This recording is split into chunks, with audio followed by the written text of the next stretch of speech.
Picture this. Your car breaks down, your phone dies, or you get hit with an unexpected medical bill. Without an emergency fund, you're stuck scrambling for cash or drowning in credit card debt. But what if you had a financial safety net ready to catch you? Today, I'm showing you exactly how much you need to save and the smartest places to keep it. Welcome to Cash Flow Hacks. In the next few minutes, you'll learn the exact formula to calculate your emergency fund target, discover the 3-month versus 6-month debate settled once and for all, and find out where to actually keep this money so it's safe but accessible. Whether you're just starting out or rebuilding after a setback, this guide will give you clarity and confidence. Let's turn financial anxiety into financial security, one step at a time. An emergency fund is money set aside specifically for unexpected expenses or financial emergencies. This isn't for vacations, new gadgets, or holiday shopping. We're talking about job loss, urgent home repairs, medical emergencies, or essential car fixes. Think of it as your financial insurance policy.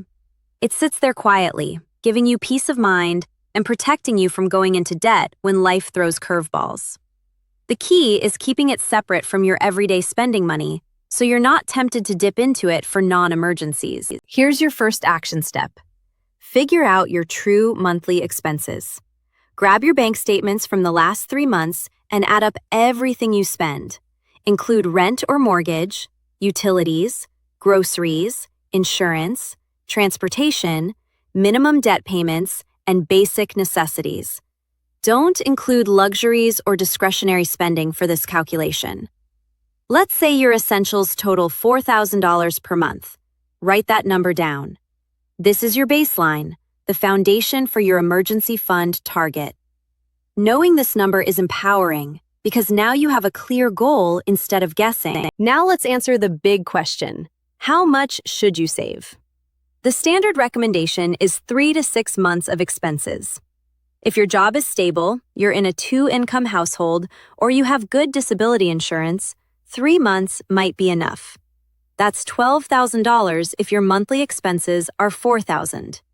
If you're self-employed, single income, work in a volatile industry, or have dependents, aim for 6 months or even more.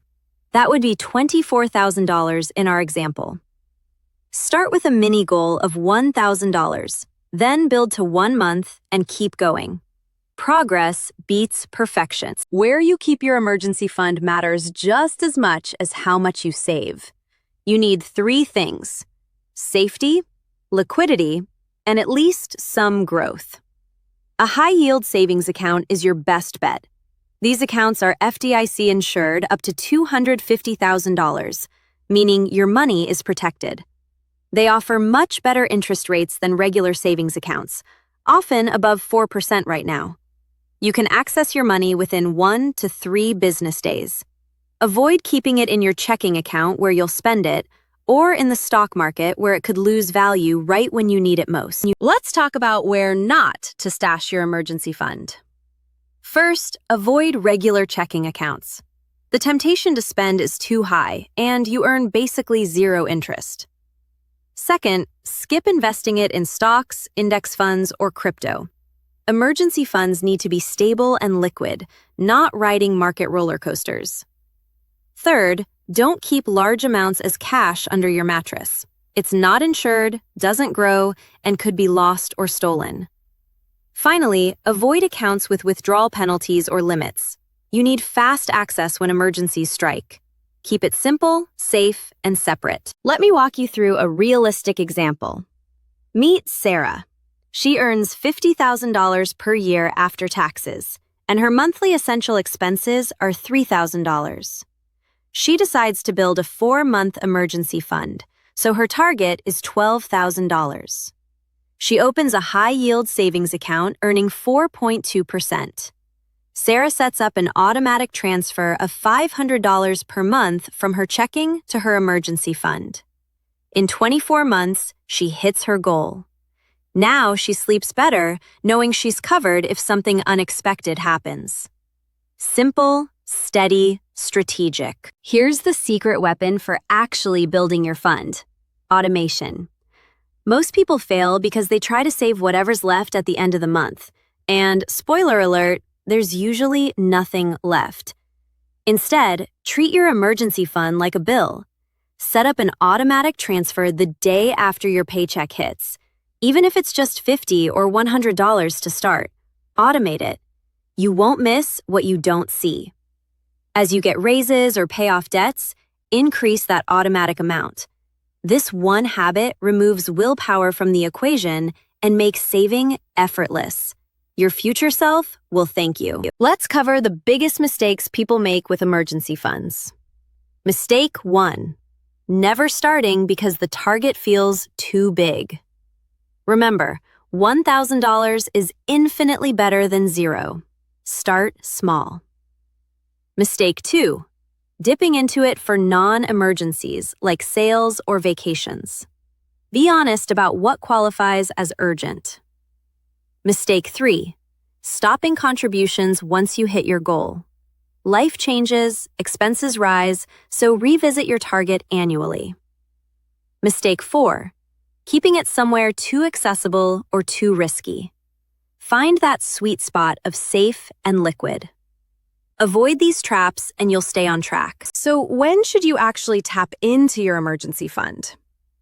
Use it for genuine emergencies, unexpected medical bills, urgent car or home repairs that affect safety, essential appliance replacements, or loss of income.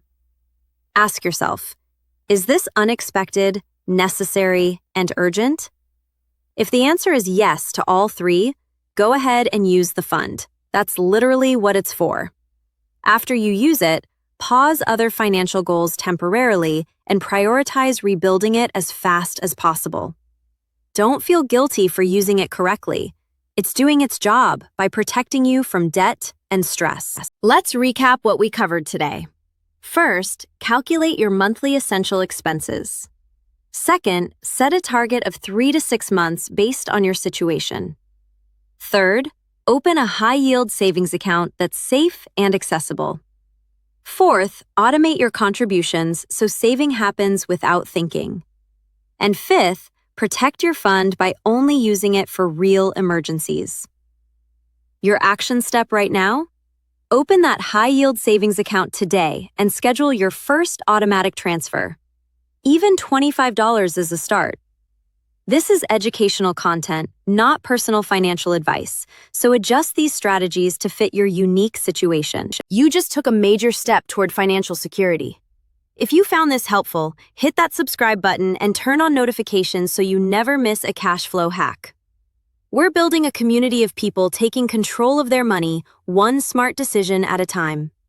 Drop a comment below and tell me, what's your emergency fund goal and how far along are you? I read every comment and love hearing your progress. Remember, financial freedom isn't about perfection. It's about progress. You've got this. See you in the next video.